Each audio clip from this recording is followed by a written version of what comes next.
As-tu déjà reçu une parole de Dieu qui semblait claire, forte et précise, mais des années plus tard tu réalises qu'elle ne s'est jamais accomplie? Tu t'es demandé pourquoi, tu as même douté, tu t'es dit, est-ce que Dieu m'avait vraiment parlé? Ou alors est-ce que cette prophétie était fausse? La vérité, c'est que la prophétie peut être authentique, et pourtant bloquée par ton attitude. Dieu reste fidèle à sa parole, mais ce sont parfois nos choix, nos comportements, nos fréquentations, ou notre cœur qui dressent des barrières invisibles. Ce message est là pour te montrer les attitudes qui empêchent l'accomplissement des prophéties dans ta vie. Parce que tu dois savoir que la prophétie seule ne suffit pas. Elle a besoin d'une marche obéissante, d'un cœur humble et d'une vie alignée à Dieu. Alors reste jusqu'à la fin, car tu risques de découvrir dans ton quotidien des choses qui semblent petites, mais qui détruisent silencieusement les plans de Dieu pour toi. Et surtout, ce message n'est pas là pour te condamner, mais pour te libérer et t'ouvrir les yeux. Parce que Dieu veut vraiment que ce qu'il a dit sur ta vie arrive à son accomplissement. L'incrédulité, un blocage silencieux mais puissant. Beaucoup de personnes reçoivent des promesses ou des prophéties de la part de Dieu, mais elles ne voient jamais leur accomplissement. Et la raison principale, c'est souvent l'incrédulité. C'est comme si tu avais une clé en main, mais que tu refuses d'ouvrir la porte en pensant qu'elle ne peut pas fonctionner. L'incrédulité agit exactement de cette manière. Prenons un exemple avec Jésus à Nazareth. La Bible dit dans Matthieu 13, 58, « Et il ne fit pas beaucoup de miracles dans ce lieu à cause de leur incrédulité. » Regarde bien, ce n'est pas que Jésus n'avait pas le pouvoir, mais c'est leur incrédulité qui a bloqué la manifestation de sa puissance. Ce verset est choquant, parce qu'il nous montre que l'incrédulité peut littéralement limiter ce que Dieu veut faire dans nos vies. Regardons encore les Israélites dans Hébreux 3, 19. Ainsi nous voyons qu'ils ne purent y entrer à cause de leur incrédulité. Dieu leur avait promis une terre, il avait confirmé cette promesse par des signes et des miracles, mais parce qu'ils ne croyaient pas, ils ont tourné 40 ans dans le désert. Ce n'est pas que Dieu n'était pas fidèle. C'est leur cœur rempli de doutes qui a fermé la porte. Des femmes à l'église qui ont reçu des prophéties claires concernant leur mariage.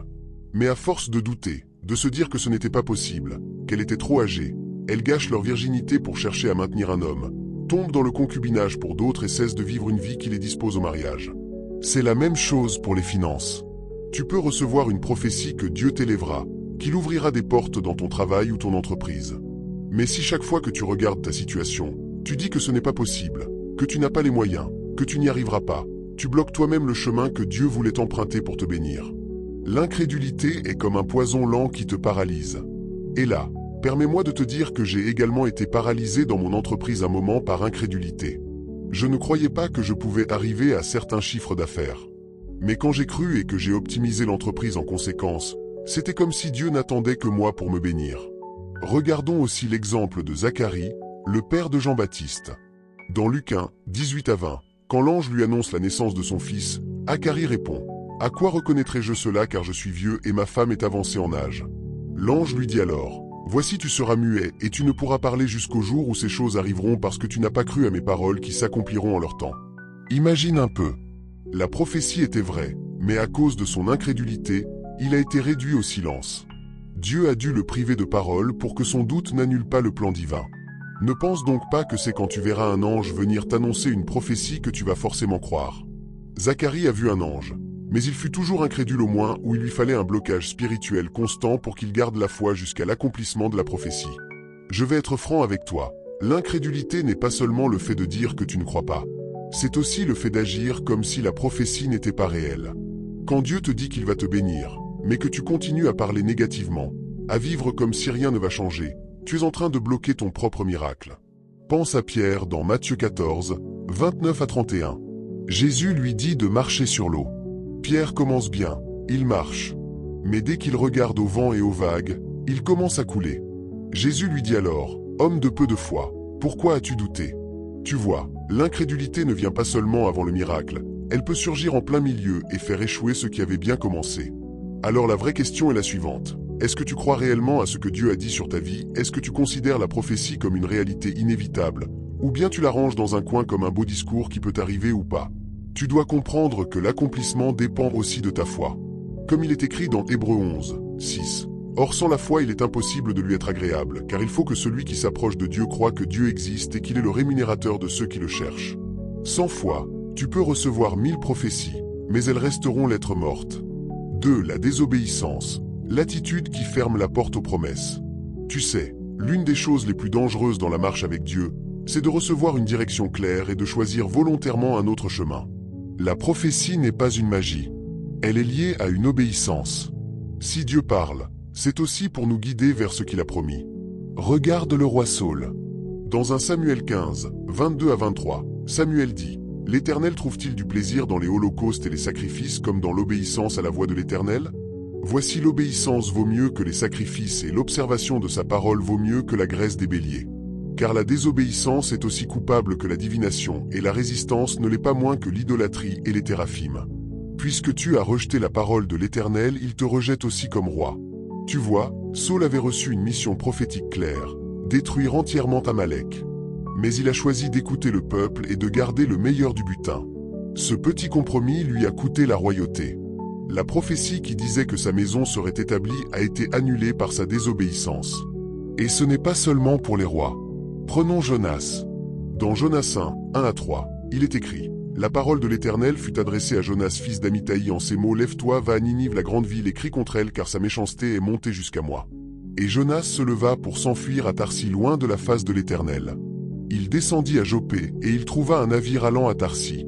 Il paya le prix du transport et s'embarqua pour aller avec les passagers à Tarsis loin de la face de l'Éternel. Voilà un prophète qui reçoit une mission claire mais qui choisit l'opposé. Résultat, tempête, crise, et 3 jours dans le ventre d'un poisson. Sa désobéissance n'a pas annulé la prophétie, mais elle a retardé son accomplissement et lui a coûté beaucoup de souffrance. Tu vois, la désobéissance a souvent 2 visages. Parfois, c'est une rébellion ouverte, comme Saül. Mais parfois, c'est une fuite subtile, comme Jonas. Dans les 2 cas, cela bloque le plan de Dieu. Quand Dieu m'a mis à cœur de lancer cette chaîne, je trouvais toujours des prétextes par procrastination. Et puis, il y a eu des difficultés dans ma vie de toutes parts, de sorte à me décourager des affaires que je faisais en parallèle pour me concentrer sur cette œuvre. J'ai même dû prendre une retraite spirituelle et de travail pour la faire. Et bizarrement, quand je me suis résolument lancé dans le travail, mes autres affaires ont elles aussi commencé à marcher, au point où les commandes des clients m'ont obligé à produire beaucoup plus. C'est quand j'ai choisi d'obéir que sa promesse qui dit qu'il ordonnera à la bénédiction de s'attacher à moi s'est accomplie. D'ailleurs, Jésus dit, « Recherchez premièrement le royaume et la justice de Dieu, et toutes ces choses vous seront données par-dessus. » Dans Matthieu 6, 33. Dans Deutéronome 28, 1 à 2, Dieu dit clairement, « Si tu obéis à la voix de l'Éternel ton Dieu en observant et en mettant en pratique tous ces commandements que je te prescris aujourd'hui, l'Éternel ton Dieu te donnera la supériorité sur toutes les nations de la terre. Voici toutes les bénédictions qui se répandront sur toi et qui seront ton partage lorsque tu obéiras à la voix de l'Éternel ton Dieu. » Mais quelques versets plus loin, à partir du verset 15, il ajoute, « Mais si tu n'obéis point à la voix de l'Éternel ton Dieu, si tu n'observes pas et ne mets pas en pratique tous ces commandements et toutes ces lois que je te prescris aujourd'hui, voici toutes les malédictions qui viendront sur toi et qui seront ton partage. » Cela montre que la prophétie est toujours liée à une condition d'obéissance. Et je vais te dire une vérité qui pique un peu. Beaucoup de chrétiens reçoivent des prophéties puissantes, mais ils refusent de se détourner de certains péchés ou de certaines habitudes. Ils veulent l'accomplissement mais pas l'obéissance. Résultat, la prophétie reste suspendue. Tu peux prier, jeûner, prophétiser encore. Tant que l'obéissance n'est pas là, rien ne bouge. Regarde encore un exemple frappant dans Matthieu 21, 28 à 31. Jésus raconte, « Que vous en semble ? Un homme avait 2 fils. Et s'adressant au premier, il dit, « Mon enfant va aujourd'hui travailler dans ma vigne. » Il répondit, « Je ne veux pas. » Ensuite il se repentit et il alla. S'adressant à l'autre, il dit la même chose. Ce fils répondit, « Je veux bien, Seigneur. » Et il n'alla pas. Lequel des 2 a fait la volonté du Père? Ils répondirent le premier. Jésus leur dit, « Je vous le dis en vérité, les publicains et les prostituées vous devanceront dans le royaume de Dieu. Tu vois, ce n'est pas ce que tu dis qui compte, mais ce que tu fais. » L'obéissance concrète est la clé. En réalité, la désobéissance ferme le ciel sur ta vie. Elle bloque le courant prophétique qui devait s'accomplir. Ce n'est pas que Dieu change d'avis. C'est toi qui refuses le chemin qu'il a tracé. Et tant que tu ne reviens pas sur ce chemin, rien ne bougera. 3. L'impatience. La précipitation qui sabote les prophéties. Tu sais, il y a des prophéties qui sont vraies, qui viennent directement du cœur de Dieu, mais elles n'arrivent jamais à maturité parce que la personne se précipite. L'impatience est comme cueillir un fruit vert. Il est là, mais il n'est pas prêt. Et quand tu le manges, il ne te nourrit pas, il te fait mal. Prenons l'exemple d'Abraham et de Sarah. Dans Genèse 16, 1 à 4, il est écrit, « Sarai, femme d'Abraham, ne lui avait point donné d'enfant. Elle avait une servante égyptienne nommée Agar. Et Sarai dit à Abraham, « Voici l'Éternel m'a rendu stérile. Viens, je te prie, vers ma servante. Peut-être aurai-je par elle des enfants. » Abraham écouta la voix de Sarai. Alors Sarai, femme d'Abraham, prit Agar l'Égyptienne, sa servante, et la donna pour femme à Abraham, son mari, après qu'Abraham eut habité 10 ans dans le pays de Canaan. Il alla vers Agar et elle devint enceinte. Mais quand elle se vit enceinte, elle regarda sa maîtresse avec mépris. Voilà ce qui se passe quand on est impatient. Dieu avait promis un fils. Mais parce que le temps leur paraissait long, ils ont fabriqué Ismaël. Et ce choix a créé des conflits jusqu'à aujourd'hui. Car Ismaël est père des Arabes, qui se battent depuis avec les Juifs sur la terre promise. C'est exactement ce qui arrive dans la vie de plusieurs. Dieu t'a parlé d'une élévation, mais comme tu ne vois pas les choses bouger, tu commences à chercher des raccourcis, à forcer les portes, à utiliser tes propres moyens. Mais au final, ce que tu obtiens est compliqué et ne ressemble pas à la prophétie. Regardons encore le roi Saül. Dans 1 Samuel 13, 8 à 14, il est écrit « Saül attendit 7 jours selon le temps fixé par Samuel. Mais Samuel n'arrivait pas à Gilgal et le peuple se dispersait loin de Saül. Alors Saül dit « Amenez-moi l'holocauste et les sacrifices d'action de grâce. » Et il offrit l'holocauste. Comme il achevait d'offrir l'holocauste, voici Samuel arriva. Saül sortit au-devant de lui pour le saluer. Samuel dit « Que as-tu fait » Saül répondit « Quand j'ai vu que le peuple se dispersait loin de moi et que tu n'arrivais pas au temps fixé et que les Philistins étaient assemblés à Michmash, je me suis dit « Les Philistins vont descendre contre moi à Gilgal et je n'ai pas imploré l'Éternel. » C'est alors que je me suis fait violence et que j'ai offert l'holocauste. Samuel dit à Saül « Tu as agi en insensé. Tu n'as pas observé le commandement que l'Éternel ton Dieu t'avait donné. L'Éternel aurait affermi pour toujours ton règne sur Israël. Et maintenant ton règne ne durera point. L'Éternel s'est choisi un homme selon son cœur. Tu vois, un seul acte d'impatience lui a fait perdre son trône. La prophétie qui aurait établi sa descendance a été brisée par sa précipitation. Je vais te donner une image simple. Imagine une femme enceinte de 6 mois qui dit « J'en ai assez d'attendre. Je veux voir mon bébé maintenant. » Et elle force l'accouchement. L'enfant naîtra, mais prématuré, fragile, et peut-être même sans survie. C'est exactement ce que fait l'impatience avec la prophétie. Elle sort la chose avant le temps et détruit sa perfection. La Bible nous exhorte dans Hébreux 6, 12. « En sorte que vous ne vous relâchiez point et que vous imitiez ceux qui par la foi et la persévérance héritent des promesses. » Il ne s'agit pas seulement de croire, mais aussi de patienter dans la foi. Regarde aussi Habacuc 2, 3, car c'est une prophétie dont le temps est déjà fixé. Elle marche vers son terme et elle ne mentira pas. Si elle tarde, attends-la, car elle s'accomplira certainement. Voilà le secret, savoir attendre. Dieu n'est jamais en retard. Ce qui nous paraît tardif est souvent une préparation. Alors laisse-moi te poser une question. Est-ce que ton impatience ne t'a pas déjà fait perdre une bénédiction? Est-ce que tu n'as pas parfois précipité des décisions qui t'ont coûté cher? Si oui, comprends aujourd'hui que l'impatience est une ennemie subtile de la prophétie. Elle te fait croire que tu aides Dieu, alors qu'en réalité tu détruis ce qu'il est en train de bâtir.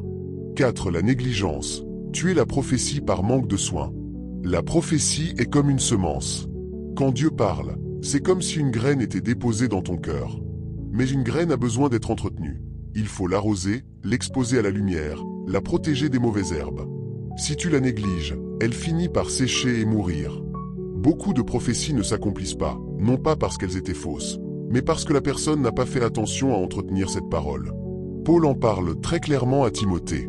Dans 1 Timothée 1, 18 il dit « Le commandement que je t'adresse Timothée mon enfant selon les prophéties faites précédemment à ton sujet, c'est que d'après elles tu combattes le bon combat. » Cela veut dire que recevoir une prophétie ne suffit pas. Il faut se lever, combattre et persévérer. Si Timothée avait dit « Puisque j'ai une prophétie, je n'ai rien à faire, tout viendra tout seul », il aurait tout perdu. Dans Hébreux 2, 1 il est écrit « C'est pourquoi nous devons d'autant plus nous attacher aux choses que nous avons entendues de peur que nous ne soyons emportés loin d'elles. » Tu vois, la négligence agit comme un vent. Si tu n'attaches pas fermement la prophétie dans ton cœur, elle s'échappe. Je vais te donner une image simple. Imagine un étudiant qui reçoit une prophétie que Dieu l'élèvera dans ses études et lui donnera une grande carrière. Mais au lieu d'étudier, il passe ses nuits dans les distractions. Il ne révise jamais, il ne prend rien au sérieux. Est-ce que la prophétie s'accomplira? Non. Pas parce qu'elle était fausse, mais parce qu'il a négligé la part de responsabilité qui lui revenait. Dieu mit en moi un ministère prophétique. Mais quand il me disait de parler parfois, j'avais peur. Quelques minutes plus tard dans la prière, il avait l'habitude de dire la même chose à une sœur qui prononçait à haute voix ce qui me fut révélé dans mon cœur, jusqu'à ce que j'apprenne à dompter ma peur de dire une chose qui serait fausse. Paul insiste encore dans 1 Timothée 4, 14. Ne néglige pas le don qui est en toi et qui t'a été donné par prophétie avec l'imposition des mains de l'assemblée des anciens. Tu vois, ce verset est direct. La négligence peut éteindre un don prophétique. Même Jésus l'a illustré dans la parabole des talents. Dans Matthieu 25, 24 à 30, il est écrit « Celui qui n'avait reçu qu'un talent s'approcha ensuite et il dit « Seigneur, je savais que tu es un homme dur qui moissonne où tu n'as pas semé et qui amasse où tu n'as pas vanné. J'ai eu peur et je suis allé cacher ton talent dans la terre. Voici, prends ce qui est à toi. » Son maître lui répondit « Serviteur méchant et paresseux, tu savais que je moissonne où je n'ai pas semé et que j'amasse où je n'ai pas vanné. Il te fallait donc remettre mon argent au banquier, et à mon retour j'aurai retiré ce qui est à moi avec un intérêt. Ôtez-lui donc le talent et donnez-le à celui qui a les 10 talents. Car on donnera à celui qui a, et il sera dans l'abondance, mais à celui qui n'a pas on ôtera même ce qu'il a. Et le serviteur inutile, jetez-le dans les ténèbres du dehors, où il y aura des pleurs et des grincements de dents. Tu vois, le serviteur n'a pas commis un péché grave aux yeux des hommes. Il n'a pas volé, il n'a pas tué, il n'a pas menti. Il a seulement négligé. Mais Dieu l'a jugé sévèrement, parce que la négligence est une manière de mépriser ce que Dieu confie. Alors laisse-moi te poser une question. Est-ce que tu n'as pas laissé certaines prophéties s'éteindre dans ta vie par simple négligence? Est-ce que tu as pris le temps de prier régulièrement pour ce que Dieu t'a dit? Est-ce que tu as écrit, médité et gardé ces paroles dans ton cœur? Parce que si tu les négliges, elles s'éteignent doucement. C'est pour cela que Paul dit dans 2 Timothée 1, 6. C'est pourquoi je t'exhorte à ranimer le don de Dieu que tu as reçu par l'imposition de mes mains. Cela signifie que la prophétie doit être ravivée par la prière, par l'obéissance et par la discipline spirituelle. La négligence est dangereuse parce qu'elle ne fait pas de bruit. Tu peux la vivre sans t'en rendre compte. Tu ne rejettes pas la prophétie, tu ne la combats pas, mais tu ne fais rien pour l'entretenir. Et au final, elle meurt dans le silence. 5. La peur, la prison invisible qui étouffe les prophéties. La peur est l'une des armes les plus puissantes de l'ennemi pour empêcher l'accomplissement d'une prophétie. Quand Dieu parle, c'est toujours pour te conduire vers quelque chose de plus grand. Mais aussitôt, l'ennemi sème la peur pour t'empêcher de marcher. La peur est comme une prison invisible. Tu es libre, mais tu n'oses pas avancer. Regarde l'histoire du peuple d'Israël à la frontière de la terre promise. Dans Nombre 13, 31 à 33, il est écrit « Mais les hommes qui y étaient allés avec lui dirent « Nous ne pouvons pas monter contre ce peuple car il est plus fort que nous. » Et ils décrièrent devant les enfants d'Israël le pays qu'ils avaient exploré. Ils dirent « Le pays que nous avons parcouru pour l'explorer est un pays qui dévore ses habitants. Tous ceux que nous y avons vus sont des hommes d'une haute taille. Et nous y avons vu les géants enfants d'Anak de la race des géants. Nous étions à nos yeux et aux leurs comme des sauterelles. Tu vois, Dieu avait promis la terre. La prophétie était claire. Mais la peur a paralysé le peuple. Et au lieu de marcher, ils ont reculé. Résultat, 40 années de désert. La prophétie n'était pas fausse, mais la peur les a empêchés d'y entrer. C'est la même chose dans la vie de Gédéon. Dans Juges 6, 14 à 15, il est écrit « L'Éternel se tourna vers lui et dit « Va avec cette force que tu as et délivre Israël de la main de Madian. N'est-ce pas moi qui t'envoie » Gédéon lui dit « À mon Seigneur, avec quoi délivrerai-je Israël ? Voici ma famille est la plus pauvre en Manassé, et je suis le plus petit dans la maison de mon père. » Tu vois, Dieu l'appelait à être un libérateur. Mais sa peur et son sentiment d'infériorité l'empêchaient de voir la prophétie comme possible. Je vais te donner une image simple. Imagine un homme qui reçoit une prophétie qu'il sera un grand prédicateur. Mais dès qu'on lui propose de partager une exhortation, il dit « Non, je ne suis pas prêt ». Et il refuse chaque fois par peur du regard des autres. Au final, il ne fait jamais le premier pas. La prophétie reste suspendue, non pas parce que Dieu n'est pas fidèle, mais parce qu'il est enfermé dans sa peur. Dans Matthieu 14, 29 à 31, il est écrit « Et il dit « Viens ». Pierre sortit de la barque et marcha sur les eaux pour aller vers Jésus. Mais voyant que le vent était fort, il eut peur, et comme il commençait à enfoncer, il s'écria « Seigneur, sauve-moi » Aussitôt Jésus étendit la main, le saisit et lui dit « Homme de peu de foi, pourquoi as-tu douté ?» Tu vois, Pierre marchait déjà dans le miracle. Mais la peur l'a fait couler. La prophétie peut commencer à s'accomplir et soudain s'arrêter à cause de la peur. La Bible dit clairement dans 2 Timothée 1, 7 « Car ce n'est pas un esprit de timidité que Dieu nous a donné, mais un esprit de force, d'amour et de sagesse. » Cela veut dire que la peur ne vient pas de Dieu. Elle est un piège qui t'éloigne de ta destinée. Combien de fois as-tu manqué ton miracle par peur? Combien de fois Dieu t'a ouvert une porte, mais tu n'as pas osé entrer? Combien de fois tu as eu une prophétie, mais tu t'es dit, et si je n'y arrive pas? Et si les autres se moquent de moi? Et si je perds? En réalité, la peur n'est qu'un mensonge qui t'empêche d'expérimenter la fidélité de Dieu.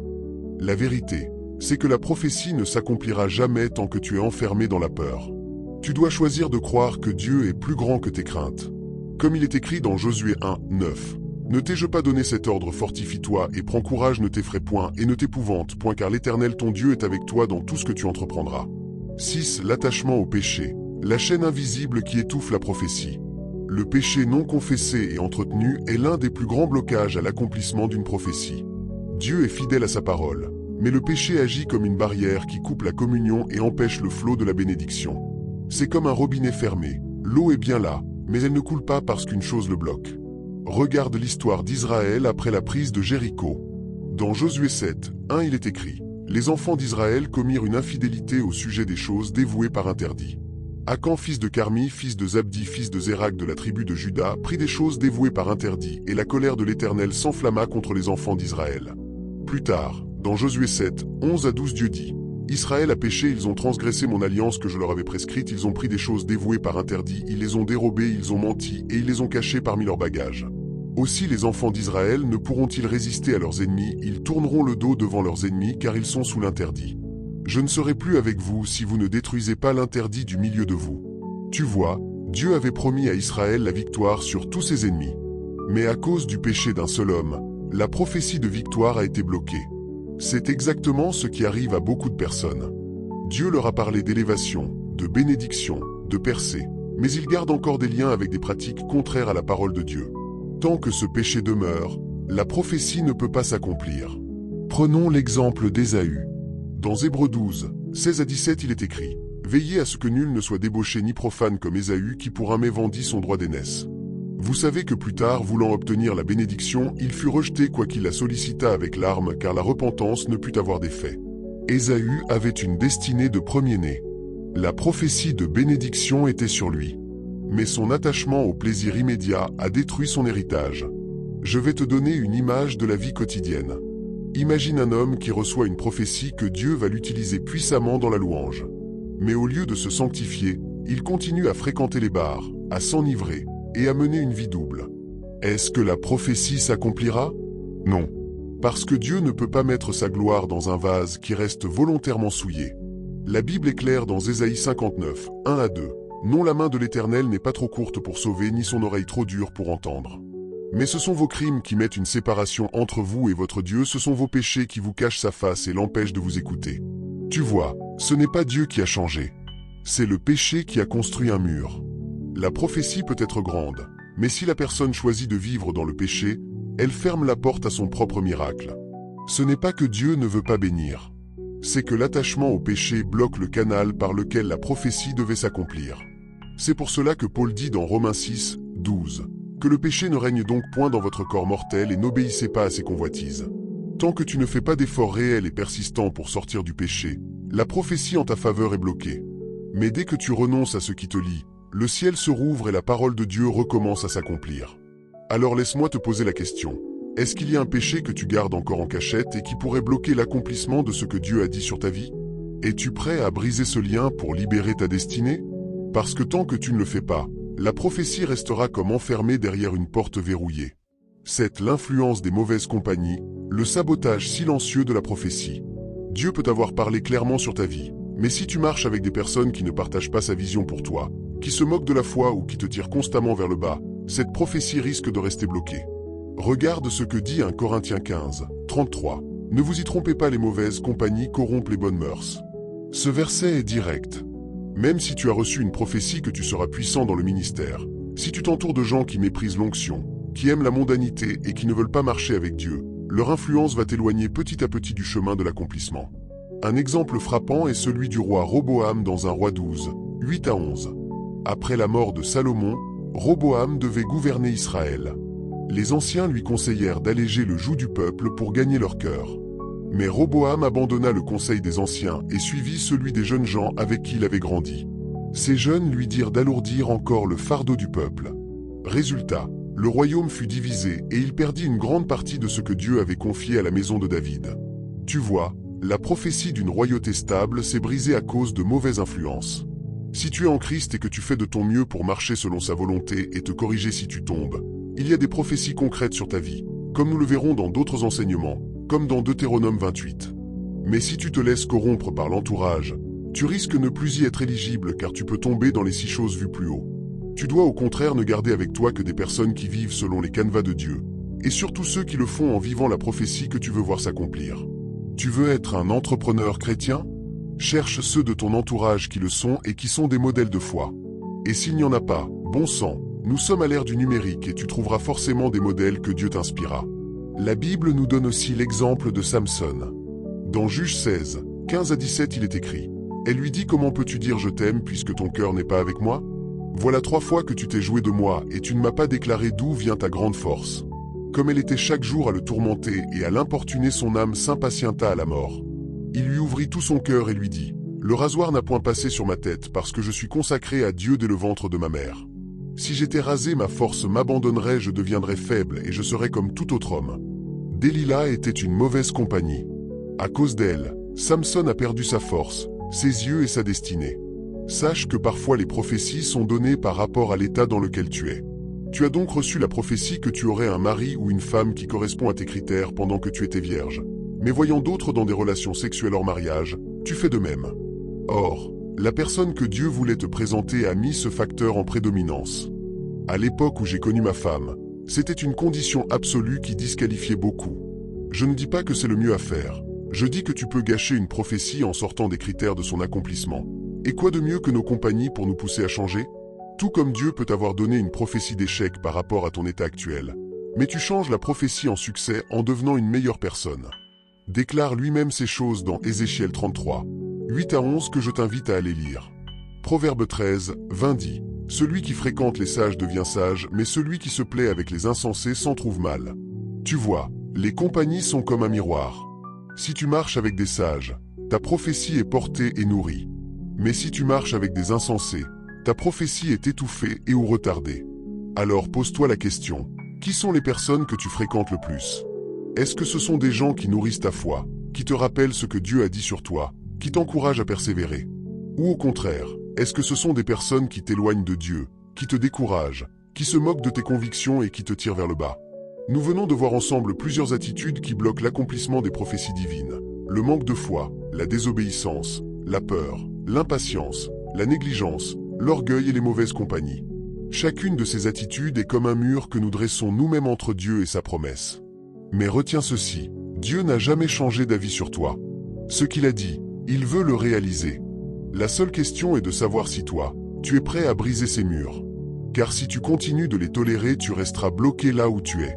Mais si tu décides de changer, d'abandonner ces attitudes, de marcher humblement avec Dieu, alors rien, absolument rien, ne pourra empêcher sa prophétie de s'accomplir. Un enseignement spécial sera bientôt disponible pour nous aider à sortir concrètement de ces attitudes et à entrer pleinement dans l'accomplissement de nos prophéties. Ne le manque surtout pas, car il sera la clé pour te repositionner dans ton destin. Alors abonne-toi pour ne rien rater, like cette vidéo et écris en commentaire. Je sors des blocages à mes prophéties pour marquer ton adhésion à ce plan divin.